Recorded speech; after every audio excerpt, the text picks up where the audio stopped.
Audio testing, 1, 2, 3. Lights on, camera rolling, and action. Welcome to the Scaling Creator Podcast, the one-stop shop that explores problems, solutions, and stories for business-minded creators. I'm Soren Dickens. And I'm Eriksen Dickens. We'll be talking about everything from self-discovery, storytelling, leadership, marketing, sales, operations, and finance. If you like a healthy dose of education mixed with a generous dash of insightful entertainment, prepare for your ears to be pleasured. Oh yeah. Make sure to check us out at scalingcreator.com and also join our free Discord community. Scaling Creator launching in 3, 2, 1. The following content is not intended for all listeners, but we strongly encourage all listeners to listen regardless. Welcome back to the Scaling Creator Podcast. I'm Soren Dickens. I'm here with Jack Spitser, the CEO and founder of Epic Drone Tours. They are a one-stop shop for luxury real estate drone videography, along with one-shot drone videos, cinematic experience videos, and the list goes on. FPV drones, if you are interested in FPV drones, you have to go check it out. I'm sitting here with Zack Reuter as well, the COO of Epic Drone Tours. And today we're going to be talking about the origins of Epic Drone Tours and a little bit about the backstory of Jack Spitser, the CEO, and how he went from being a photographer in a very niche market to building a company like Epic Drone Tours, where they travel over the United States and work with high-end hotels using state-of-the-art technology, whether it be FPV drones or whether it's their business development strategy and the technology that they're using there. So we're covering it all today. Jack, welcome, and we're glad to have you on the Scaling Creator Podcast. Happy to be back up here in the van. So Jack, when you first started as a photographer, this was probably before cell phones were as advanced as they are today, where you could just snap photos on your phone. You actually had to have a camera, you had lenses, and you had to have subjects to shoot. So how'd you get into photography? Where did you find that urge to say, hey, I'm going to hop into photography? I mean, my origin with cameras goes back to my, elementary school days when I had both a entrepreneurial background and a media background. So in school, I would do all the typical kid business avenues, lemonade stands, fake restaurant businesses at school. But I got my first camera when my dad was deployed in Iraq. And I basically, the year that he was gone, I was documenting everything that was going on in my life. And that was the way I was kind of communicating with him. So that was my origin. And then throughout high school, middle school and high school, I started doing home movies and took some film classes in school. And in middle school, I won a couple, youth video awards in San Diego. That was my start. And then with photography, I started in high school when I was on the swim team and started taking pictures of my team. And I would make our end of the year banquet videos. And that was my first experience with kind of capturing a subject.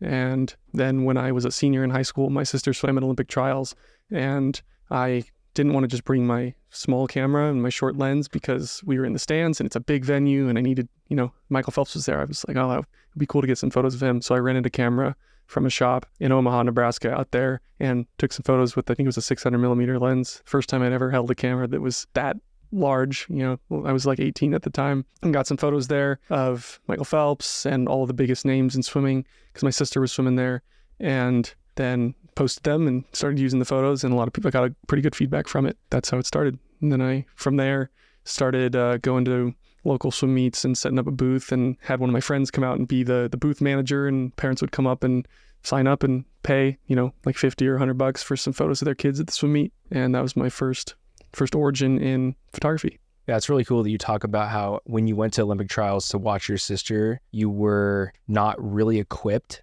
with the right equipment or even the technology that you would need to shoot an event like that, but you saw the opportunity. And I think that as a creator, we come across those different opportunities a lot where we might not be fully prepared to execute on what the opportunity presented in front of us might be. And in the case of you going to Olympic trials and then renting that 600 millimeter and being able to shoot out the event as if you were a professional photographer, talk about what that allowed you to do once you were able to capture that content. I don't know how much it costs to do that, but you were, you invested in yourself at that point, right? It was before anyone was paying you to do it. Oh yeah, a long time before. Well, not a long time before, but yeah, I hadn't done any paid work in media before that. But yeah, I think I had maybe a 25 mil lens on a Canon T2i. So that would not have been, the gear at that point was important. And I probably spent $150 for the day, definitely just, Christmas money or something. But, Olympic trials is once every 4 years, and it's not something that happens every day. I really did get the gear to shoot my sister and get good shots of her. But the byproduct being that it ended up being that was Michael Phelps's last swim meet on American soil. And so it was just an opportunity that couldn't be passed up. Sure. How have you been able to kind of lean into those opportunities now with Epic Drone Tours? Fast forward 7 years or whatever it's been, how have you been able to take advantage of opportunities where there might be a project or a contract out in front of you? You might not have the right gear or the resources. Did you ever see an opportunity to go buy gear or find the right person who had the right gear to then fulfill the contract? I think as a creator, those are the opportunities that really get us to the next level, because the creating process is very collaborative, right? So when you're able to work with a gear shop and rent from a production house or work with another production company and bring the vision that you have to life, you're able to step up really as a creator.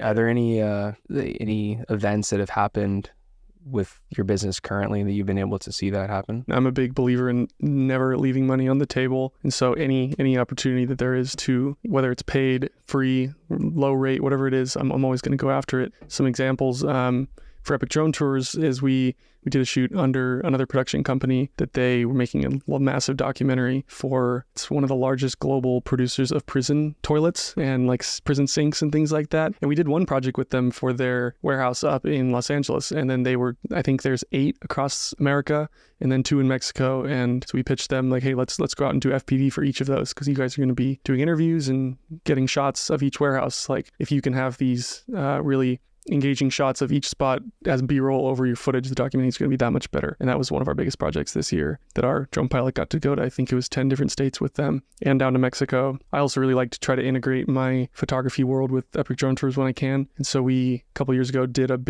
I had a big photo shoot with Speedo, which is the biggest swimming brand, and we brought out the drones and did a really cool FPV fly through around Caleb Dressel, who's the biggest name in swimming right now. So just always finding those opportunities and ways that we can keep elevating the content and making better stuff. That's exactly what a creator should be looking for. They need to find those opportunities where they can bring their skill set to an existing project and say, hey, I know I'm here just to shoot photo, or I'm here to just do A cam or B cam, but I also know the FPV world. So that's really cool that you've been able to bridge that gap between your photography world with your FPV business. So if you were to go back to your early days of being a photographer and look at the journey that got you to starting more of an agency model where you have people that work under you, you have production systems, you have business development systems. How have you been able to navigate that journey from going from a photographer where you were really just shooting something that you were passionate about, right? You were a swimmer, you grew up in the swim world, you were at Olympic trials and you shot these photos, and then you figured, hey, I'm going to take this media game to the next level. Tell me a little bit about how you saw the opportunity to go into the drone world before we dig into some of the other stuff that you accomplish as a photographer.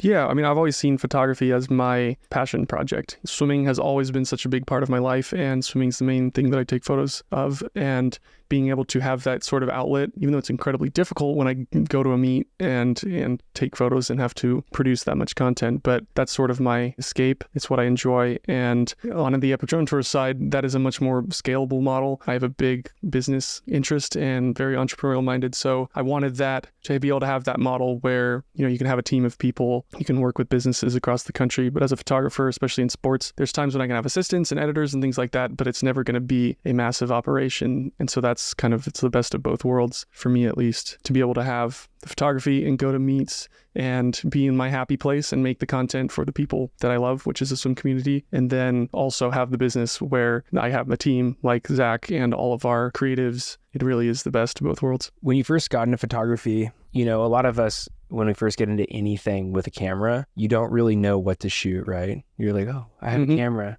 I can go shoot this or I can shoot that. Oftentimes we get pulled in certain directions based off which opportunities are getting thrown in front of us. So how did you see an opportunity in the swim world, and how did you decide, hey, I understand the swim world really well and I want to be the one that's capturing those shots on the front lines, before we get into talking about you going to Tokyo? If I'm creating, I want it to be creating something for something that I enjoy and that I have an interest in. Like, I would never be able to go take a gig to shoot something that I don't care about. Like, the first ever video I made was in my sophomore year of high school. I did a documentary about the wildfires in 2007 that basically burned down my whole town. And I interviewed a couple of the newscasters that were local and documenting it. I got a bunch of B-roll from videographers that were in front of the flames, and that was, I think, still one of the best pieces of media I've created, because it was something that it affected me. I was passionate about capturing it, and yeah, I think that you get a different edge when it's something that you really understand, and when you have that creative vision and eye mixed with knowing what you're talking about, I think it makes a big difference. And so with swimming, I think that is where I have a little bit of an edge, is because I spent so many hours in the pool and understand it so well. Whereas a lot of photographers, let's say for, football or basketball, they weren't athletes before.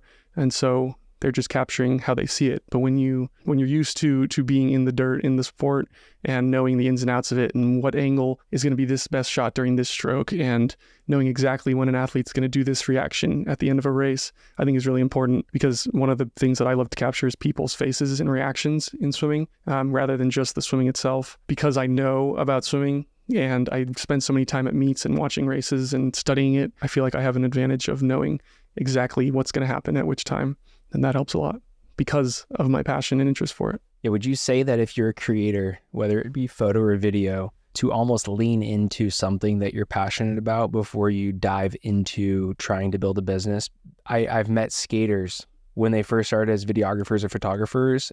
The way that they got their foot in the door was going to work at the skate park. They were starting to shoot content at the skate park. And then I also know some other people who were really passionate about festivals. So they started to go to festivals and do like festival videography, event recap videography, photography at events.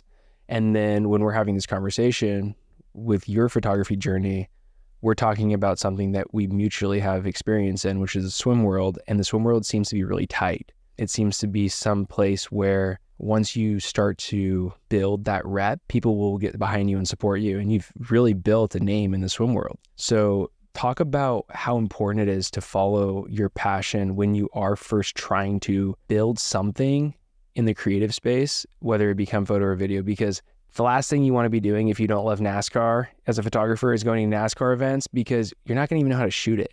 You're going to be up on the 7th level or whatever shooting. You just don't know, right? I can't even talk on it because I don't even understand NASCAR. But my point is don't follow the trends, follow what you actually know, right? Mm-hmm. Yeah, I don't think there's anything that can lead to burnout quicker than when new creators go into the industry and, they see this TikTok of people making money doing this thing, and, so they go and chase after it. If you're doing something for the money and chasing after it, I think that's the quickest way to hate being a creator. Like, I've had instances throughout my, the last 5 or 6 years that I've been doing this, where if it starts to become too much about the work, then the interest level goes way down, and it's, the motivations can suffer a lot. And so being able to go back to that passion and figuring out why it is that you started, I think is big. Everybody's interested in something, no matter how niche of something it is, or maybe it's something like football. Whatever it is, you should go and figure out how to create content around that before ever trying to make money. Because if you're able to creatively capture something that you love better than anybody else, then you can start to monetize it because you're better than anybody else at it, rather than doing something that everyone else is doing that you don't care about. There's also some part of working in what you're passionate about that helps you build that credibility to then transfer that experience into credibility in selling, whether you go into drone videography, or you go into wedding videography, or you go into event videography. I think that when you build that experience around what you're passionate about, your best work comes out. Your best collaboration comes out too, whether you're working with videographers on site or photographers or both. Mm-hmm. Even if it's producers or people who you might be working for, if it's like an ad agency, or in the case of what you did with swimming, Tell me a little bit about how you got into being a photographer for swimming on a commercial level. How does someone get into that? I mean, in my case, I got a lot of the contacts that I have in swimming through my job with SwimSwam. So I am the photographer for the biggest swimming news site, which is SwimSwam. They produce the news for swimming. You know, everybody goes to swimswam.com to catch up on the latest things that are happening, whether it's college commitments or results from a meet or a swimmer getting married, whatever it is, they cover it all. And so I'm their photographer, and they obviously have a lot of relationships and contracts with various swim brands. And so I was able to get in that way. But that was never the goal. You know, I didn't go into it thinking my goal is to work with Speedo and my goal is to shoot with Mizuno. That was a byproduct of doing something that I really enjoyed and loved. You know, I was in college when I started working with them. And so I wasn't looking to make a quick buck with it. Over time, as I started to build that name and build that portfolio, brands started to reach out, and you know, the better the work was and the more recognition it got, that's when I was able to start working with the brands rather than bombarding them from the start. So when you first started working with SwimSwam, did you just say, hey, I want to work with you? Or was there a vacancy in a job opportunity? How did you connect with SwimSwam where they let you in? Because, you know, if you think about it, there's a lot of talented creators out there that have the skill as a videographer or as a photographer to go work for their favorite networks. But there is some like relational aspect to getting the contract. How'd you find your way working with SwimSwam? Relationships is the most important thing in any industry, even creating. In college, I had tried to work with the guy who was the photographer for SwimSwam, and then I became friends with him through our swim coach, who was David Marsh. He was the Olympic swim coach for the Olympic women in 2016, and he became our college coach, and he was friends with the photographer. And so I started assisting with him, and eventually I got to go and shoot one of the lower level meets for SwimSwam under him. At that point, he was transitioning over into a bigger job with the governing body, USA Swimming. So it was kind of, you know, everything fell into place in the right time. But when I got that opportunity to go shoot junior nationals, I didn't take it lightly. I shot thousands and thousands of photos and I delivered them. You know, I spent days just pounding them with photos. You know, that was a big comment that I got from the team at SwimSwam was, holy crap, you provided so many usable images for us. And editorially, they pump out articles every single day, all day. And so that was a big benefit for them. So, you know, then I started working more and more with them, did more meets, and eventually was able to take that full-time role with them. So it all happened at the right time. But that wouldn't have happened if I, one, wasn't persistent in trying to work with the original photographer, and then also didn't build that relationship with both him and my coach and, you know, befriending the team there. Realizing that it's not all about you, and being able to build these relationships helped out a lot in the early days. Yeah, in the early days, how important is it to really step away from this whole thought that it's all about you, right? You should be over delivering. Am I right? You should be shooting more photos than you need to. You should be overshooting video because the client, they want variation. And at least in the beginning, when you're building your portfolio, would you say that that's something that you were able to almost leverage to get you to where you're at now in your early days of being a photographer, is that you were always over delivering for the people who are paying you? You know, a lot of people are either perfectionists. So they, you know, if an image or video is not perfect and exactly how they want it, you know, they won't put it out there, or they'll be sticklers with money and think, oh, I didn't get paid this much, they only deserve this much work. Like, no, if the opportunity is there, you do everything you possibly can to please them and to get that gig. And still to this day, I'm doing that as much as I can. You know, if there's an opportunity to be on deck and get certain shots, I'm going to be there. Like, I still go to UCSD meets and I'm still shooting for them because I really like being able to try new things and get shots that are different in the sun. And, you know, so any opportunity that you have to really over deliver when you have an opportunity with any brand or company, even if it's for free, doing it and getting their attention that way is a way to step out, because a lot of creators are perfectionists, or they think they need to be paid for every single image that they do. People place high value on themselves before they ever actually have that value or do anything. And that hinders a lot of people, I think. Yeah, I'm completely with you on that. I'm always fishing around on like Facebook groups and different forums to see how creators respond to these almost radical thoughts that I have as what a creator should do for their client, because I always think that the client should come first until the client starts to take advantage of the creator, right? And the reason I say that is because you as a creator are there to create for the client. They're the one that's paying you. They're going to keep paying you to keep creating for their business or brand or whatever you might be working on. But there's a fine line, right? There's this thing called scope creep. Okay. And scope creep is when you might be hired to do 500 photos, or you might be hired to do a brand video, or you might be hired to shoot out one specific athlete. And whenever I'm talking to different creators, I always want to know, what are things that you guys have encountered through your guys' journey where maybe your over delivering almost got taken advantage of, and there was a scope creep in your guys' relationship with your client? Have you guys had that before? Yeah, learning the fine line of over delivering, but also knowing your worth, I think, is something that's hard for a lot of creators. For me in particular, in photography, even to this day, I still over deliver all the time, to a fault at times, because my bandwidth these days is a lot less than it used to be. But that over delivering transition into epic drone tours, where in the early days we were working with a lot of clients where they were really big name clients, and so they were kind of able to talk us into doing work for less, which at the time we were building our portfolio and taking any chance we could to work with these big agents, and we were cool with it at first, and then it turns into you're doing this massive project for probably a third or half of the budget that you usually do. That's good for one or two times, but eventually then the revisions start racking up, and then when you are a little bit bigger and then you tell the client, actually we need to charge our normal rate for this, they start to get a little bit bitter because we've done that. Oh, you did this last time, why can't you do it again? And then it gets really hard to actually be firm with clients and say, stand your ground, no, I can't do that. So yeah, I've definitely struggled both in photography and epic drone tours with the over delivery, because I am so used to just producing this much content and giving it to the client, rather than setting a boundary around, oh, you paid us this much, this is the deliverable. So I'm really bad at that. Something Zach's really good at is figuring out those expectations and those layouts before the shoot, and that's helped a lot. So I'll let you talk on that. Some of the biggest things that we've learned as we've kind of scaled up into those bigger projects is you can't just show up and shoot and then leave. You've got to schedule a pre-shoot meeting, say, hey, what things do you want to focus on? Okay, what things are the deliverables? Okay, yes, we can do this. But it's also being honest with them. If we can't do something, don't lie about it if we can't do it. And then, that leads to, if you do a little bit more than they wanted, then you're over-delivering, but you're not ever setting expectations you can't get to, but then also keeping it real with them. And that's one of the biggest things that we've learned is the conversation before ever doing any of the work. Then the whole process of revisions gets less, and it just smooths out the entire process to make things run more smoothly. And it's a win-win for both us, our editors, our videographers, and the client as well.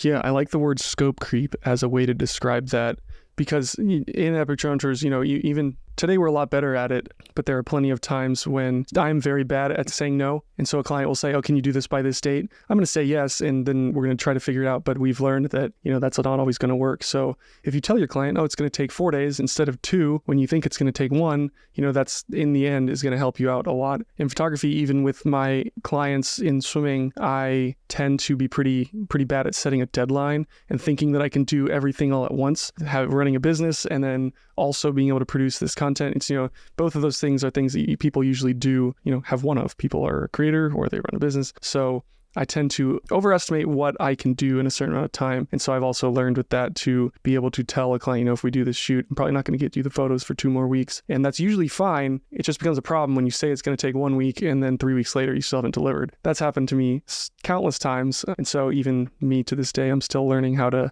just set that expectation. So always adding a little bit of extra time to what you say, or, maybe telling them you're going to need a little bit extra budget to get what they want can go a long way. Even when you think I need to tell them this much to lock them in as a client beforehand, it's really important to not do that, especially when you're starting out, because once you get into that habit, it's really hard to get out of. Yeah, as a creator, it's really important to not create that habit, but you do have to walk that fine line in the early days, because that's what gets you in the door with people so that they can trust you and know that you can actually deliver on your work. I know, Jack, you had a really interesting journey as a photographer into epic drone tours from the early days until current day.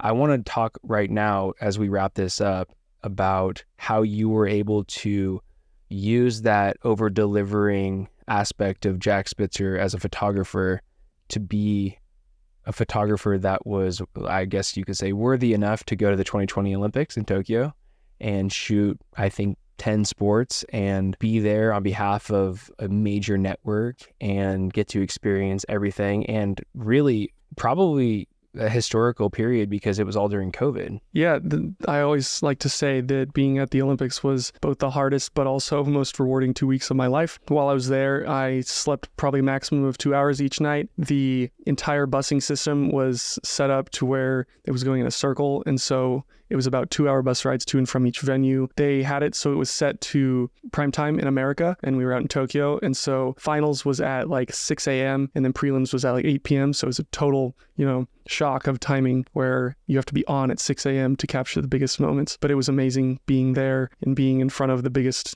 races in the world that I grew up watching. The origin of that, of course, was with Swim Swam. I started working with Swim Swam in 2018. That's when I shot the first meet with them. And the Olympics was supposed to be in 2020. And we had been all geared up to go for 2020. And then, of course, COVID happened. And luckily, they still were allowing media in 2021. That was a gray area. If I had not had that position, then that wouldn't have happened. But Swim Swam also had a credential at the Olympics prior years, but they had never sent a photographer or any media there just because of the cost of sending somebody out there is pretty high. When at the Olympics, all of the big agencies are there, like Getty Images. So there's always image providers out there, but I was able to pitch to them and, speak with them about the benefit that they would have of having their own personal photographer there to deliver these really high quality images in real time. Wait.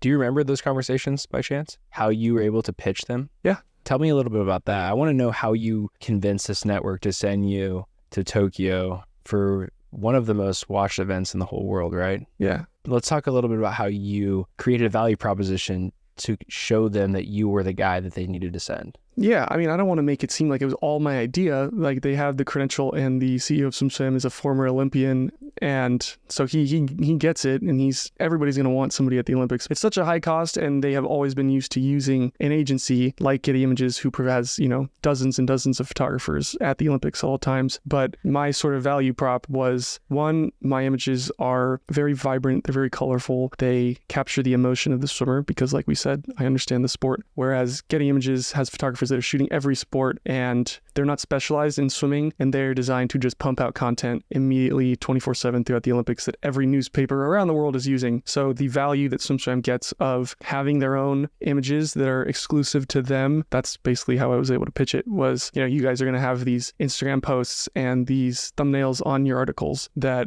both are eye-catching and make people want to look at them and show the emotion of, America winning the 400 free relay from lane 8 by when they made it final by like less than a tenth of a second. You need to capture those emotions rather than just, here's the frame, take photos of the swimmers. It's like there's different angles and ways to show that emotion to tell the story. And talking with Mel through it, they were hooked, and I ended up it was pretty much just my travel was covered out there, but that was worth it for me because it's the Olympics. It is the Olympics for photographers as well. I was a little bit shell-shocked being there with all of these big, massive photographers for Sports Illustrated and, people that have shot 10 Olympics, every Olympics since the 90s, and all of the, the New York Times photographer was all these big names, and I had 22-year-old Jack fresh out of college, so it was a little bit of shock, but also like, damn, like confidence, I'm here with these guys, and that helped me push through to try to make the best work that I could. In the process of getting to the point where you're at the 2020 Olympics, right? So you are there, you're with the biggest names in the game when it comes to media covering sports on it's the world's largest stage, right? Mm-hmm.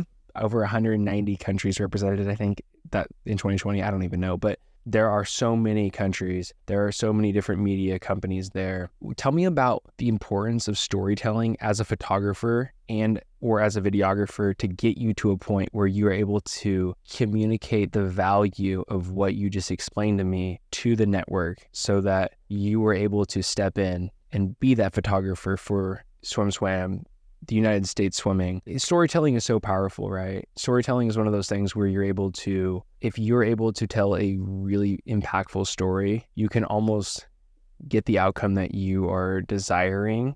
And as a creator, specifically photographer or videographer, being able to tell a story even before you go into the field to tell the next story is nearly as important, because you have to communicate that to the brand or business that's actually fronting the money to do that, right? Mm-hmm. So talk a little bit about that and how you did that back in 2020 to get to Tokyo, and also talk about how you guys do that now with Epic Drone Tours and how you're able to tell a story to the people who are going to be writing massive checks to your brand to come out and do these amazing productions, whether it be like a hotel or a massive resort or a cinematic experience? The most important thing you can do as a creator to help tell a story through your work is to find your look. A lot of people try to copy somebody else's style of images, which is fine, but being able to weave in your own style and aesthetic and all those buzzwords to your work is huge, because that story is what's going to help you tell the story to whoever you're selling it to. So in my case of photography with SwimSwam, it became my thing that I was creating these really high contrast, high emotion images for them that a lot of people started to notice. And so being able to tell them that me being at the Olympics and providing in volume, at scale, these images that are going to help everybody that's reading on swimswam.com connect with the swimmer. If there's an article about a swimmer that went a certain time in a race, if you have a close-up shot of their face and looking shocked or sad or excited, they're going to resonate a lot more with that story and want to, continue to binge the content on SwimSwam. So that was my angle there that I think has translated into Epic Drone Tours in a lot of ways, because what we do is incredibly creative. It's different. There's a lot of production companies and agencies that produce media, but what we do is, FPV is becoming a more popular thing now, but what we're able to do is take the subject or the place that we're filming and create something that brings it out in the best light. So whether that's an FPV fly through it, or taking somebody on the staff to do an interview with them, or sitting on a golf cart and having the videographer hanging off the golf cart to get the cinematic golf shot, looking up at the sunset, whatever it is, our team with Epic Drone Tours is what I think really good at crafting these stories. Where I come in with that is having that work to show.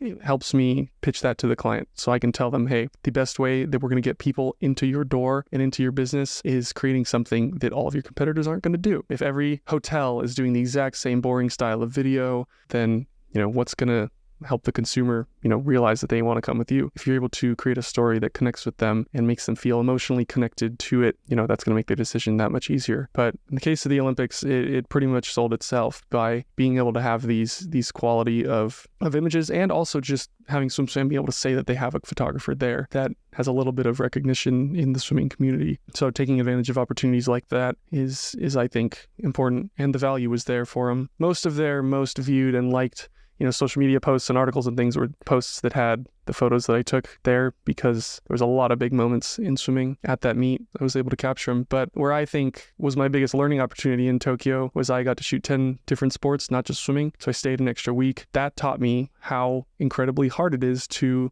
do photography at a broad level with capturing many different types of sports. Like I went to equestrian, I had no idea what I was doing. And I went to basketball, and like even shooting basketball was, Kevin Durant was right there, but it's a lot different when you didn't grow up every single day doing the sport and watching it and studying it. So it kind of made me appreciate the swimming side a little more, and honed in on how important it is to, if you have something that you're passionate about and you do your whole life, that gives you that much of a competitive advantage. Yeah, there's definitely something to be said about following your passion when you're diving into the creative space, because you just know what shot you want to see because you've consumed that content prior. You've been there. You've been on the consuming side of it. You watched swimming your whole life. You participated in swimming. And then when you go and watch equestrian, you're like, this is cool, but what the hell's happening? Do I get them jumping over the jump or landing, or when they fall on their face? It's like, you have to really, I think in the creative space, you have to be really passionate about what you dive headfirst into, because like we talked about earlier, you will face burnout,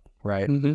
Your story is definitely one of those that people should be listening to when it comes to following your early passion, and how your early passion can evolve into a successful business that has team members and productions rolling around the entire country, gives you the freedom and flexibility that creators want. And I'm excited to hear what creators have to say about this episode, because this one definitely will relate to a lot of creators who started as that solopreneur. They started as that individual shooter, the solo creator, who then figured out how to translate their skill set into being a business owner. And that's what we're all about here as a at-scaling creator. No matter what sort of niche thing it is that you do or that you're passionate about, whether it's knitting or buying and selling vans like this, whatever it is, there's content to be made around it, and an opportunity. Nobody would ever think that a swimming photographer would be, a career or something you can build a business around. But, if you're entrepreneurial enough and are able to create that story like we just talked about, the world is your oyster.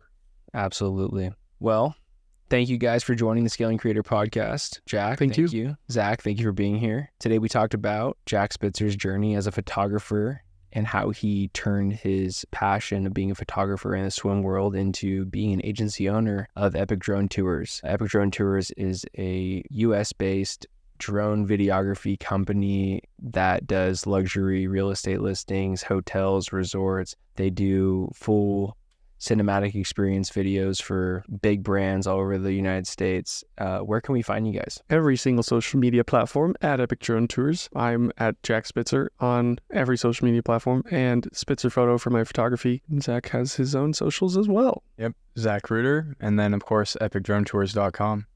Oh yeah, the website's cool. Everyone should look at it. Give us some traffic. Thanks for joining us. Check them out at epicdronetours.com, and we will see you guys on the next episode of Scaling Creator.